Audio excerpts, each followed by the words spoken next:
je suis la propriétaire, enfin une des propriétaires avec mon mari, du château de Fougeray. Donc nous, on est arrivés en mars 2009. J'avoue que ça a été, c'est une date qui compte dans notre vie, puisque Fougeray, alors outre l'aspect purement patrimonial, travaux, etc., qu'on mène depuis 2009 non-stop, je dirais,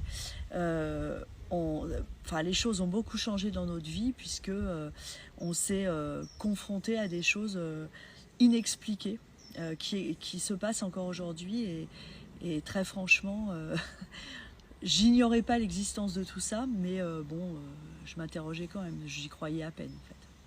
Qu'est-ce que vous voyez? Qu'est-ce que vous ressentez ici?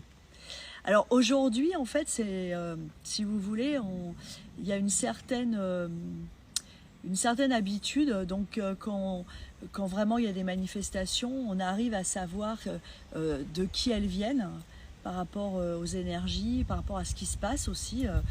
Après, on s'est un petit peu habitué, c'est vrai, mais on est toujours surpris quand, par exemple, en pleine journée, on fait quelque chose d'autre, qu'on est concentré dans une tâche du quotidien, je dirais, et qu'on a un phénomène. Alors ça peut être plein de choses différentes, ça peut être des coups dans les murs, dans les portes, ça peut être des voix, des bruits de gens qui courent, ça peut être des déplacements d'objets, ça peut être plein de choses. Et c'est vrai que il y a toujours l'effet surprise quand même. Vous vous souvenez de la première fois? La première fois où c'est arrivé?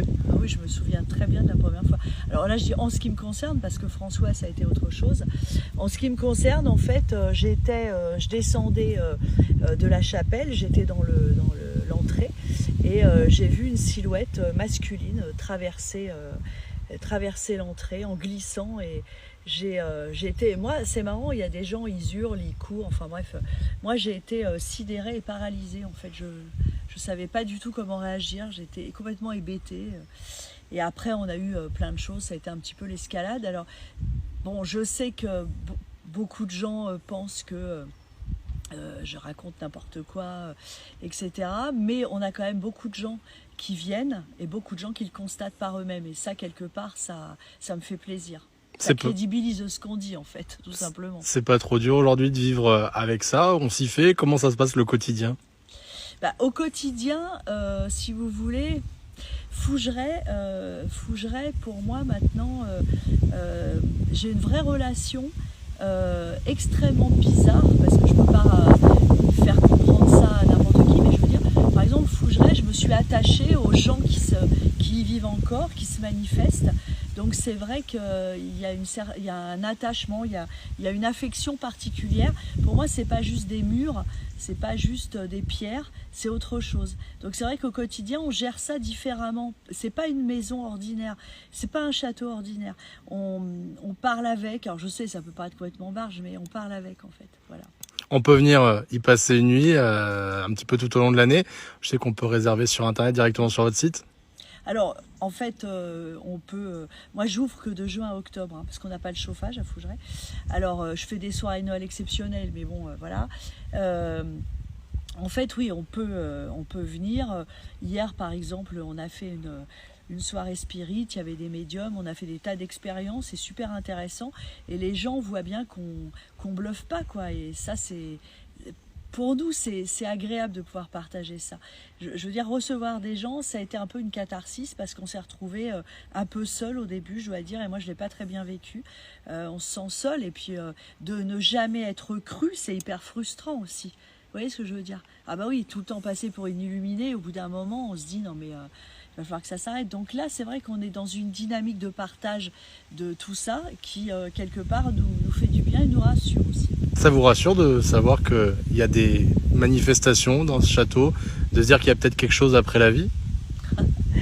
Alors, ça me rassure. Bizarrement, non. Parce que moi, avant, en fait, je pensais que une fois qu'on était mort, c'était terminé, quoi. Je veux dire, il n'y avait rien de particulier après. Je me suis intéressée un petit peu aux histoires de vie antérieures, mais j'avais quand même un peu de mal. Là, finalement, avec tous les contacts qu'on a régulièrement avec les défunts, on se rend compte que il faut bien vivre. Il faut vivre avec une certaine éthique correctement, mais il faut bien mourir aussi. Il faut savoir lâcher prise à un moment donné, parce que derrière, comme il y a quelque chose, forcément, il y a une histoire de balance. Alors je dirais pas entre bien et le mal, c'est un petit peu manichéen mon truc, mais il y a une histoire de balance quand même entre ce qu'on a fait, ce qu'on a vécu, ce qu'on a fait aux autres, etc. Et nous, on a des fois des esprits qui, par exemple, sont malheureux parce que ils n'ont pas fait que des choses bien, et puis ils sont pas heureux derrière, faut les aider. Il y a des passeuses d'âme qui s'occupent de ça, par exemple. Et c'est vrai que c'est pas forcément rassurant dans le sens où, par exemple, on a beaucoup malheureusement en contact parfois de suicidés. Il y a beaucoup de... J'ai été étonnée moi par le nombre de gens qui se suicident, et ces gens nous disent très souvent d'ailleurs qu'ils sont pas bien du tout et que ça n'a pas réglé leurs problèmes. Donc je veux dire, c'est rassurant, oui et non. Ça veut dire qu'en fait il y a une espèce de continuité avec ce qu'on a vécu de notre vie terrestre, et voilà. Vous voyez ce que je veux dire? C'est pas uniquement rassurant, ça veut dire que il y a une conduite à tenir, voilà. Il y a une spiritualité à adopter, et il y a une conduite à tenir pour que tout ça se passe au mieux. Parce que finalement, la mort ne serait pas la fin de tout.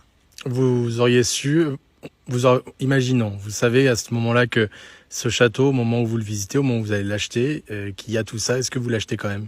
Eh ben non, à l'époque. Figurez-vous, j'aurais pas acheté. Parce que quand on n'a pas une connaissance suffisante de ces phénomènes, si vous voulez, le problème qu'il y a, c'est que la connaissance qu'on a, la connaissance populaire un petit peu folklorique, c'est une connaissance extrêmement basée sur les films. C'est bête, mais je veux dire, bon, alors c'est quoi les films sur les phénomènes de hantise? Vous avez, moi je sais pas, L'Exorciste, peut-être pas, mais Poltergeist, Shining, etc. C'est que des films où tout le monde finit par s'entretuer. Enfin, je veux dire, on n'est pas dans quelque chose de serein, où on peut avoir des vraies communications, donc on est dans la peur. En fait, on nous a inculqué quelque part que le fantôme doit faire peur, le fantôme nous fait peur, le fantôme, s'il est là, c'est pour nous faire du mal, etc. Alors que c'est totalement faux, en fait. Mais je veux dire, si j'avais su à l'époque, avec le peu de savoir que j'avais à l'époque, je pense que j'aurais fait demi-tour, très franchement, hein, vraiment.